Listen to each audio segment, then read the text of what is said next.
ब्राह्मण के ऊपर कृपा की हो, उनकी कथा सुनाने की कृपा करें। जब ये प्रश्न पूछा है तो यहाँ पे सुदामा चरित्र का वर्णन करते हैं। कहते हैं कृष्णस्यासीत् सखा कश्चिद् ब्राह्मणो ब्रह्मवित्तमः विरक्त इंद्रियार्थेषु प्रशांतात्मा जितेन्द्रियः। शुकदेव जी कहते हैं कि राजन, भगवान के परम मित्र हैं, परम सखा थे श्री सुदामा जी महाराज। यहाँ शुकदेव जी ने जब सुदामा जी का नाम लिया है तो कहते हैं उनके विशेषण वर्णन किए हैं। कृष्णस्यासीत् सखा कश्चित् ब्राह्मणो ब्रह्मवित्तमः, यानी जो ब्राह्मण हैं, और ब्रह्मवित्तमः यानी ब्रह्म को जानने वाले हैं। विरक्त इंद्रियार्थेषु यानी इंद्रियों से परे हैं, जिन्होंने अपने इंद्रियों को वश में कर रखा है। प्रशांत आत्मा है, यानी सुदामा जी को बहुत सारे विशेषण दे दिए सुखदेव जी ने, क्योंकि जिनको कभी कभी क्रोध आता है कहते हैं उनको शांत कहा जाता है, लेकिन जिसको कभी भी क्रोध नहीं आता है उनको प्रशांत कहा जाता है। तो यहाँ पे सुदामा जी का नाम लिया है प्रशांत आत्मा जितेंद्रिय, जो प्रशांत आत्मा है, ब्रह्मवेत्ता हैं और विरक्त इंद्रियार्थेषु। देखो भैया, लोग कहते हैं कि सुदामा जी दरिद्र थे, प्रेम से कह श्री राधे। ये ना सुदामा जी दरिद्र नहीं थे भैया, सुदामा जी गरीब जरूर थे लेकिन दरिद्र नहीं थे, क्योंकि व्यक्ति तो वो होता है जिसके पास सब कुछ होते हुए मन में संतोष नहीं होता है, बोले वो दरिद्र है। असंतोषी व्यक्ति ही सबसे बड़ा दरिद्र है, क्योंकि को विश्राम की पाव तात सहज संतोष बिनु, और चले कि जल बिनु नाम कोटि कोटि जतन पच पच पड़ी है। यानी जिनके हृदय में, जिनका हृदय अमीर है, कहते हैं वो सुदामा है। उनका हृदय बड़ा अमीर है, भगवान के चरणों में बड़ा उनका प्रेम है, भाव है। कहते हैं अमीरी की वो अमीरी क्या जिसका दिल फकीर ना हो, और फकीरी की वो फकीरी क्या जिसका दिल अमीर ना हो। प्रेम से श्री राधे। अब इनके अंदर संतोष था, जैसे कि एक संत थे नामदेव जी, इनके गुरु थे जिनका नाम था ज्ञानेश्वर जी। इनकी कुटिया में आग लग गई। जब कुटिया में आग लगी तो संत ज्ञानेश्वर जी उस कुटिया में, कहते हैं जितना भी सामान है वो सब डालने लगे, अन्न धन आदि जो भी उनके पास था, जो बाहर रखा हुआ था, वो सब अंदर डालने लगे और कहने लगे कि हे ठाकुर जी, ये भी आप ग्रहण कर लो, ये भी आप ले लो। यानी आग को भगवान का स्वरूप ही मान लिया। तो कहते हैं उस आग के अंदर से भगवान ने श्री संत ज्ञानेश्वर भगवान को दर्शन दिए। बोलिए भक्त वत्सल भगवान की। यानी भगवान अपने भक्तों का मान रखने के लिए निश्चित रूप से उनके ऊपर कृपा करते हैं, क्योंकि ये जो सुदामा जी हैं, कहते हैं इनका जो दिल है वो भगवान के चरणों में लगा हुआ है, निरंतर स्मरण करते हैं कि भगवान की प्राप्ति हमको हो जाए। कहते हैं इनके हृदय में केवल एक ही धन था, बोले संतोष धन, क्योंकि गोधन गज धन गाज धन और रतन धन खान, जब आए संतोष धन सब धन धूलि समान। यानी संतोषी व्यक्ति ही परम सुखी है। कहते हैं इनकी एक छोटी सी झोपड़ी थी और उसमें छत का भी ठिकाना नहीं था, और हर मौसम में उसी झोपड़ी में ये सुदामा जी रहा करते थे। और कहते हैं कि सुदामा जी महाराज रोटी भी ठीक प्रकार से खाने को नहीं मिलती थी। जब भूख से व्याकुल हो जाया करते थे तो अपनी पत्नी को भगवान की कथा सुनाया करते थे। जब पत्नी व्याकुल हो जाती तो सुदामा जी कहते थे अपनी पत्नी को कि 1 मास 2 पक्ष में दो ही एकादशी होए, लेकिन मेरे घर गोपाल जी रोज एकादशी हो। कहा करते थे कि हमारे लिए तो रोज एकादशी है, हमारे समान बड़भागी कोई नहीं है। और कौन होगा, भगवान की विशेष कृपा है जो हमें एकादशी करने को मिल रही है। भगवान को भी कभी शिकायत नहीं करते थे, मांगने की आदत भी इनकी नहीं थी, क्योंकि जब इनकी पत्नी ने ये दृश्य देखा तो कहते हैं, इनकी पत्नी जो सुशीला है वो कहती है सुदामा जी को कि अरे सुदामा जी, आपके चरणों में मैं कोटि कोटि वंदन करती हूँ। मैंने सुना है कि आप बचपन में श्री कृष्ण के साथ पढ़े हैं। आपने कहा है कि आप सांदीपनि मुनि के यहाँ बचपन में पढ़े हैं, तो आप क्यों ना अपने मित्र के पास जाओ और उनसे मदद की याचना करें। निश्चित रूप से भगवान आपके समस्त मनोरथों को पूर्ण करेंगे। सुशीला जी कहती हैं कि लोचन कमल दुख मोचन तिलक भाल, श्रवण कुंडल मोर मुकुट धरे मात हैं। ओढ़े पीतांबर बसन गले में बेजंती माल, शंख चक्र गदा और पद्म लिए हाथ हैं। कहे नरोत्तम सांदीपनि गुरु के यहाँ, तुम ही कहत हम पढ़े एक साथ हैं। द्वारिका कहे से हरे दारिद हरेंगे पिया, क्योंकि द्वारिका के नाथ तो अनाथन के नाथ हैं। द्वारिका के नाथ तो अनाथन के नाथ हैं। आपने कहा कि आपके मित्र हैं श्री कृष्ण, द्वारिकापुरी के राजा हैं। आप वहां चले जाओ और वहां जाकर के उनका दर्शन करो, निश्चित रूप से आपके समस्त मनोरथों को पूर्ण करेंगे। इस प्रकार जब कहा तो अयम ही परमो लाभः उत्तम श्लोकस्य दर्शनम्। नारद जी श्री सुदामा जी कहते हैं कि हे सुशीला, अयम ही परमो लाभः, आपने ये जो बात हमको बताई है ये बहुत अच्छी बात बताई है। उन भगवान को मैं स्मरण तो कर रहा हूँ और आज मैं उनका दर्शन भी करूंगा इन आंखों से। अयम ही परमो लाभः, यानी मेरा लाभ है, मेरा ही लाभ है उनका दर्शन करने का। हे सुशीला, मैं जाऊंगा तो जरूर, लेकिन अब मैं कुछ लेकर के जाऊं, मैं खाली हाथ कैसे जाऊं, क्योंकि हमारे मित्र के पास जाना है, तो अब हम खाली हाथ जाएंगे तो तुमको कैसा लगेगा। तो यहाँ सुशीला जी या चित्वा चतुरोन मुष्टिन विप्रान प्रथुक तंटुनान लिखा है कि फटाफट कहते हैं सुशीला जी गई है, पुराने कपड़े में 4 मुट्ठी चिवड़े यानी चावल इधर उधर से मांग करके लाई है और सुदामा जी को वो 4 मुट्ठी चावल प्रदान कर दिए हैं। उस एक पोटली में वो 4 मुट्ठी चावल बांध दिए सुशीला जी ने और बांध करके सुदामा जी के कंधे पर टांग दिए और कहा सुशीला जी ने कि आप अपने प्यारे को यही भेंट में दे देना। ऐसा विचार करके सुदामा जी निकल पड़ते हैं और कितना सुंदर भाव है। श्री सुदामा जी गाते हुए जा रहे हैं, बांके बिहारी मुझको देना सहारा, कहीं छूट जाए ना दामन तुम्हारा। बांके बिहारी मुझे देना सहारा, कहीं छूट जाए ना बांके बिहारी मुझको देना सहारा, कहीं छूट जाए दामन तुम्हारा। हो बांके बिहारी मुझको देना सहारा,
तू ही है किनारा, तू ही मेरी पैरवी, तू ही है किनारा। कहीं छूट जाए दामन तुम्हारा, छूट जाएगा दामन तुम्हारा।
तेरे नाम का गान गाता रहूं मैं, तेरे नाम का गान गाता रहूं मैं। तेरे नाम का गान गाता रहूं मैं, तेरे नाम का गान गाता रहूं मैं। सुबह शाम तुझको रिझाता रहूं मैं, सुबह शाम तुझको रिझाता रहूं मैं। तेरा नाम मुझको है प्राणों से प्यारा, तेरा नाम मुझे को है प्राणों से प्यारा। कहीं छूट जाए दामन तुम्हारा, कभी छूट जाए दामन तुम्हारा। बांके बिहारी मुझको देना सहारा, के बिहारी मुझको देना सहारा। कहीं छूट जाए दामन तुम्हारा, कभी छूट जाए दामन तुम्हारा।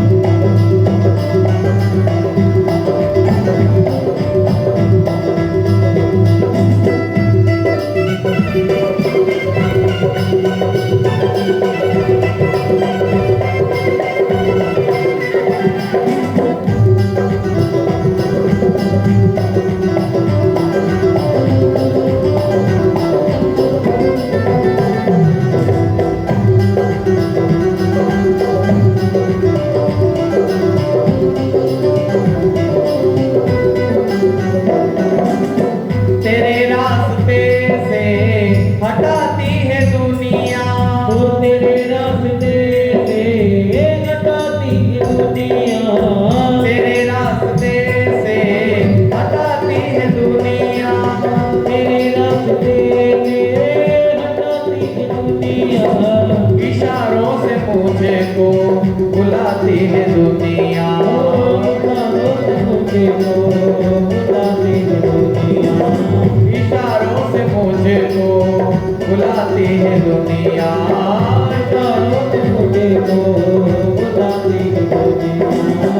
देखो न हर गिज में दुनिया का इशारा, देखो न हर इसमें दुनिया का इशारा। कहीं छूट जाए दामन तुम्हारा, छूट जाए दामन तुम्हारा। बांके बिहारी मुझको देना सहारा, के बिहारी मुझको देना सहारा। कहीं छूट जाए दामन तुम्हारा, छूट जाए दामन तुम्हारा।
गवाया, मूल बिखोया रे ब्याज गवाया, मूल बिखोया और ब्याज गवाया, मूल बिखोया रे ब्याज गवाया, दुनिया में मुझे को ना भेजना दोबारा, दुनिया में मुझे को भेजना दोबारा, कहीं छूट जाए दामन तुम्हारा, छूट जाए दामन तुम्हारा, बांके बिहारी मुझको देना सहारा, माँ के बिहारी मुझको देना सहारा, कहीं छूट जाए दामन तुम्हारा, छूट जाए दामन तुम्हारा, कहीं छूट जाए दामन तुम्हारा,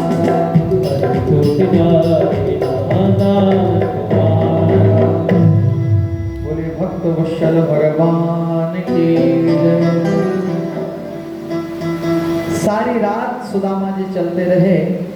कहते हैं एक पेड़ के नीचे चलते चलते चलते सो गए। भगवान ने योग माया को आज्ञा दी और योग माया को आज्ञा देकर के कहते हैं सोते हुए सुदामा जी को उस योग माया ने द्वारिका पहुंचा दिया। अब जब प्रातःकाल सुदामा जी उठे तो विचार करते हैं कि मैं तो एक पेड़ के पास विश्राम कर रहा था, अब यहाँ बड़े बड़े महल हैं, ये कौन सी नगरी आ गई? प्रेम से कहे श्री राधे। तो स्नान आदि किया और एक व्यक्ति से पूछा कि भैया ये कौन सी नगरी है? जब पूछा तो व्यक्ति ने कहा कि ए द्वारिका 6। क्या कहा? कि ये द्वारिका 6। जो सुना तो सुदामा जी ने सोचा कि मैं तो द्वारिका, मैंने तो सुना था कि एक द्वारिका है, लेकिन ये कह रहे हैं कि 6 द्वारिका है, क्योंकि वहाँ तो 6 बोलते हैं, गुजराती है। तो वो कहने लगे कि एक द्वारिका 6। तो सुदामा जी ने सोचा कि मुझे तो एक द्वारिका जाना है, 6 द्वारिका कौन सी आ गई? तो फिर पूछा कि भैया ये द्वारिका नगरी है, द्वारिका पुरी है ना ये द्वारिका? तो उस व्यक्ति ने कहा कि हाँ, एक हिंदी भी बोलता था वहां पे, तो उसने कहा कि हाँ भैया ये द्वारिकापुरी है। जो कहा तो सुदामा जी ने सोचा कि अच्छा, मतलब हम सही रास्ते पे आए हैं। फिर आगे बढ़े। जैसे आगे बढ़े तो एक व्यक्ति से फिर पूछा कि भैया आपको हमारे कन्हैया का मकान पता है कहाँ है? उस व्यक्ति ने आगे बढ़ा दिया कि भैया जाओ जाओ, यहाँ कोई कन्हैया का मकान नहीं है। चुप सुदामा जी हो गए, फिर आगे बढ़ गए। फिर एक व्यक्ति से पूछा कि भैया आप हमारे कनुआ का मकान जानते हो कहाँ है? उस व्यक्ति ने भी कहा कि भाई कौन कनुआ, कौन कन्हैया, कौन कान्हा, हम नहीं जानते।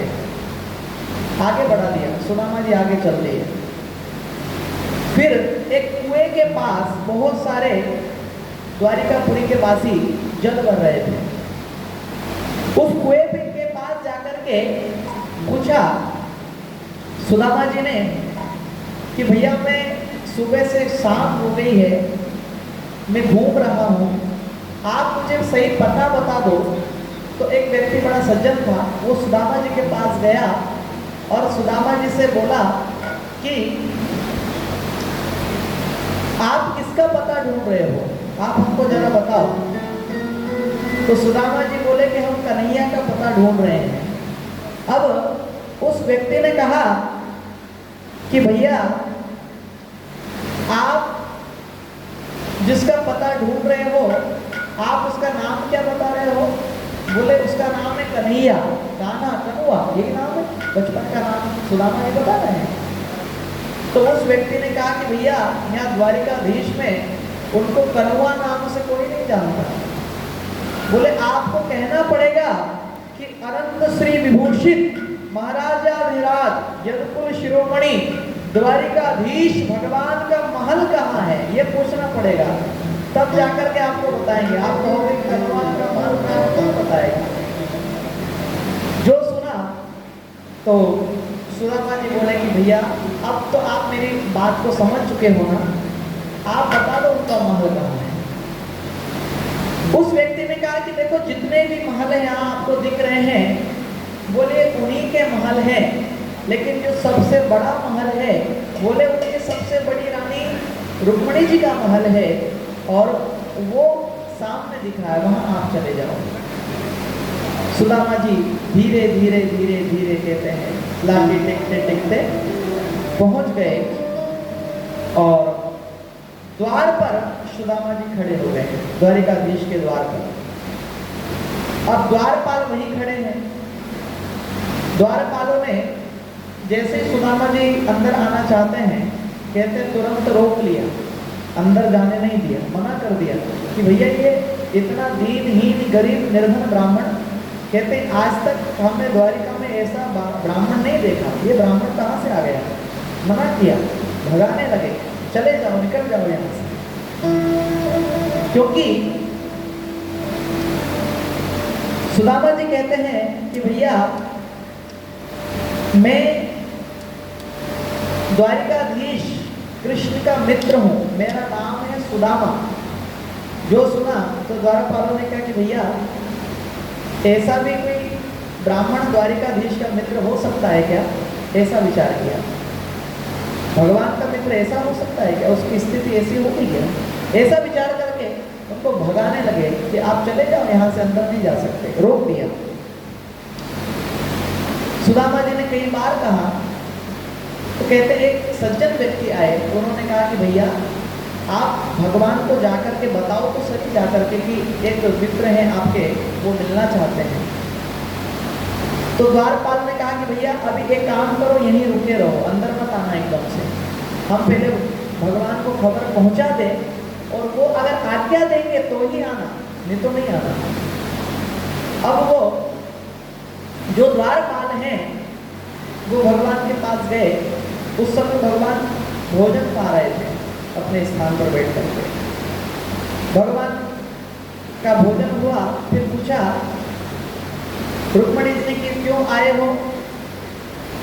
जब पूछा तो सैनिकों ने कहा कि देवी एक दीनहीन गरीब ब्राह्मण द्वार पर खड़ा है, उसका वर्णन करने लगे, कहने लगे शीश पगा न जगा तन में, प्रभु जान के आए बसे के ग्राम, धोती पटी सिलटी दुपटी, और पाय उपानहु को नहीं सामा, द्वार खड़ियो द्विज दुर्बल एक, रयोचक सो वसुधा विरामा, पूछत दीन दयाल को धाम, नाम बतायो अपनो सुदामा। महाराज एक दीनहीन ब्राह्मण देवता द्वार पर खड़े हैं, और वो ब्राह्मण देवता बड़े दीनहीन दिखाई पड़ते हैं। कहते हैं शीश पगा, यानी शीश पर टोपी भी नहीं है, न छगा तन पर, यानी वस्त्र भी नहीं है शरीर पर, एक फटी पुरानी वस्त्र धोती उन्होंने पहन रखी है, धोती फटी सिलती दुपटी, यानी धोती उन्होंने पहन रखी है, और जूते भी पहने हैं, पाय उपान, यानी जूते तो हैं लेकिन जूते के नीचे तला है कि नहीं, इसका भी कोई ठिकाना नहीं कि तला है कि नहीं, ऐसे जूते पहने। जब कहने लगे कि नाम बतावत अपनो दास सुदामा, यानी भगवान ने पूछा कि वो अपना नाम क्या बताते हैं। पहले तो कहा कि ब्राह्मण देवता है, फिर पूछा कि वो अपना नाम क्या बताते हैं। जो सुना कि अपना वो नाम बताते हैं सुदामा, प्रेम से मैं श्री राधे। जो सुना कि सुदामा एकदम से झलक अपने मित्र की दर्शन सुदामा जी का हृदय में किया है भगवान ने, और कहते हैं भगवान अपने मित्र का चिंतन कर रहे हैं और भगवान विचार करते हैं कि बड़ी दूर से चल कर आया हूँ, कि बड़ी दूर से चल कर आया हूँ, कान्हा तेरे दर्शन के लिए बड़ी दूर से चल कर आया हूँ, कान्हा तेरे दर्शन के लिए बड़ी दूर से चल कर आया हूँ, कान्हा तेरे दर्शन के लिए बड़ी दूर से चल कर आया हूँ, कान्हा तेरे दर्शन के लिए बड़ी दूर से चल कर आया हूँ,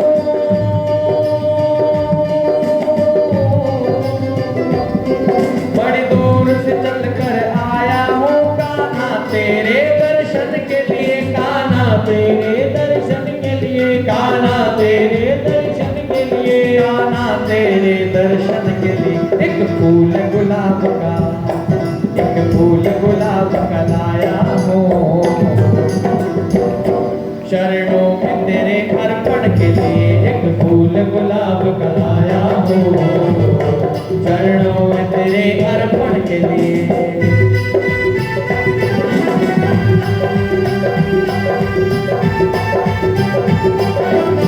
बोलिए सुदामा जी महाराज की।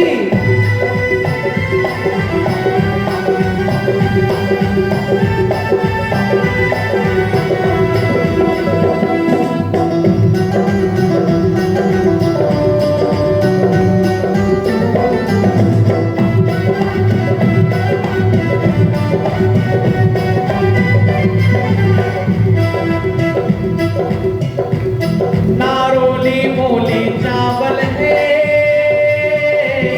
ना धन दौलत की थैली है, ना धन दौलत की थैली है, ना धन दौलत की थैली है, नारोली मूली चावल है, ना धन दौलत की थैली है, ना धन दौलत की थैली है, ना धन दौलत की थैली है। तो आंसू बचा कर लाया हूँ, तो आंसू बचा कर लाया हूँ, पूजा तेरी करने के लिए, पूजा तेरी करने के लिए एक फूल गुलाब का लाया हूँ, चरणों में तेरे अर्पण के लिए, चरणों में तेरे अर्पण के लिए, चरणों में तेरे अर्पण के लिए।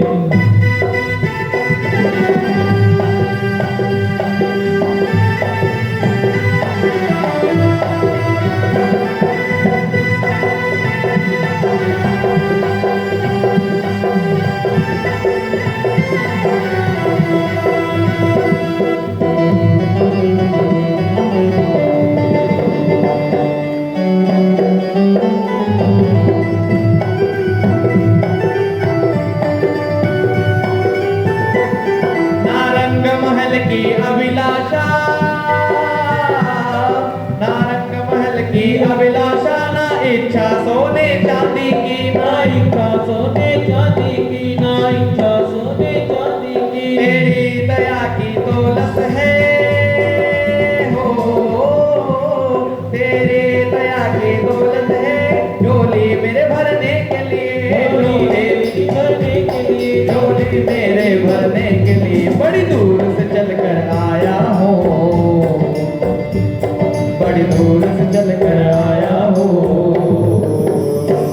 कान्हा तेरे दर्शन के लिए, कान्हा तेरे दर्शन के लिए, कान्हा तेरे दर्शन के लिए फूल गुलाब का लाया हूँ, एक फूल गुलाब का लाया हूँ,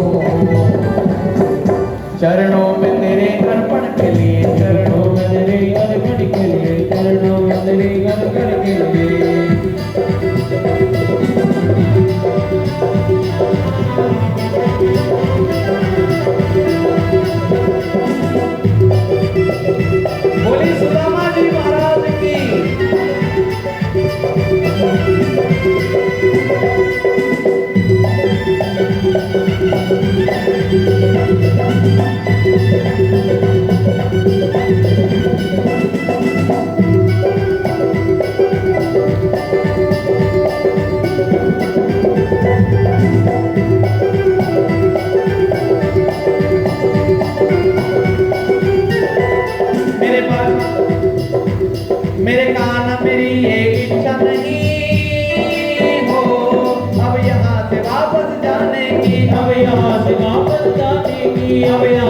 आफत जाने की, चरणों में जगह दे दो थोड़ी, चरणों में जगह दे दो थोड़ी, मुझे जीवन भर रहने के लिए चरणों में जगह दे दो थोड़ी, मुझे जीवन भर रहने के लिए एक फूल गुलाब कलाया हूँ, चरणों में तेरे अर्पण के लिए एक फूल गुलाब कलाया हो, चरणों में तेरे अर्पण के लिए एक फूल गुलाब कलाया हूँ, तेरे अर्पण के लिए चरणों में तेरे अर्पण के लिए, चरणों में तेरे अर्पण के लिए, चरणों में तेरे अर्पण के लिए, चरणों में तेरे अर्पण के लिए। बोले भक्तवत्सल भगवान की जय हो, सुदामा जी महाराज की जय हो। कहते हैं जो सुना भगवान ने कि द्वार पर श्री सुदामा जी आए हैं, तो सुदामा शब्द केवल नाम सुना तो कहते हैं भगवान दौड़ते दौड़ते अपने आसन से खड़े हो गए और दौड़ते दौड़ते तुरंत द्वार पर आ गए। अपने अंक में सुदामा जी महाराज को भगवान ने भर लिया है और रथ पर बिठा करके सुदामा जी महाराज को स्वयं आए हैं और अपने निज आसन पर भगवान ने सुदामा जी को बिठाया है। प्रेम से कहे श्री राधे। सुदामा जी ने आनंदित हो गए क्योंकि इतना सम्मान उन्होंने अपने जीवन में उनको कभी नहीं मिला। आनंदित हो गए, प्रसन्न हो गए और भगवान से कहने लगे कि हे भगवान, आपकी कृपा से आज मुझे आपका दर्शन हो गया है, क्योंकि ये जो मेरा जो जीवन है, कहते हैं ये धीरे धीरे समय व्यतीत हो रहा था और व्यतीत होते होते अब ये बुढ़ापा की ओर ये समय व्यतीत हो रहा है, क्योंकि चली जा रही है उम्र धीरे धीरे, चली जा रही है उम्र धीरे धीरे, चली जा रही है उम्र धीरे धीरे, चली जा रही है उम्र धीरे धीरे, जो करते रहोगे भजन धीरे धीरे, मिल जाएगा वो सजन धीरे धीरे, मिल जाएगा वो धीरे धीरे। चली जा रही है उम्र धीरे धीरे, चली जा रही है उम्र धीरे धीरे,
बुराई से अपने को अपनी हटा ले, बुराई से अपने मन को हटा ले, बुराई से अपने मन को हटा ले, सुधर जाए तेरा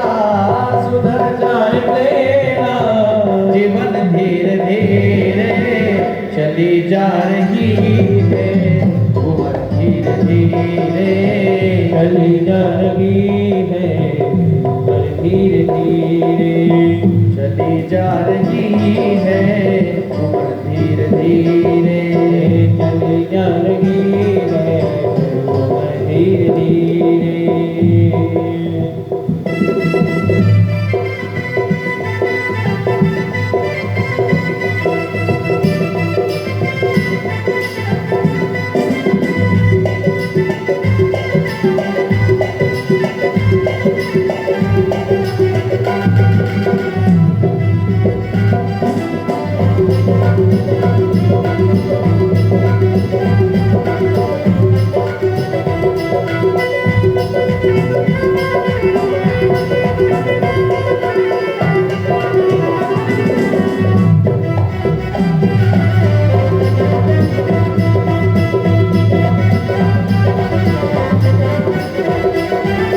शिथिलंग होंगे एक दिन तुम्हारे, एक दिन तुम्हारे, शिथिल अंग होंगे एक दिन तुम्हारे, दिल अंग होंगे एक दिन तुम्हारे, फिर बंद होगी नजर धीरे धीरे चली जा रही है, और धीरे धीरे चली जा रही है, धीरे चली जा रही है, और धीरे धीरे चली जा रही है, चली जा रही है, और धीरे धीरे चली जा रही है, धीरे धीरे चली जा रही है, धीरे चली जा रही है, चली जा रही है, उम्र धीरे। बोले सुदामा जी महाराज की जय, भक्त वत्सल भगवान की जय।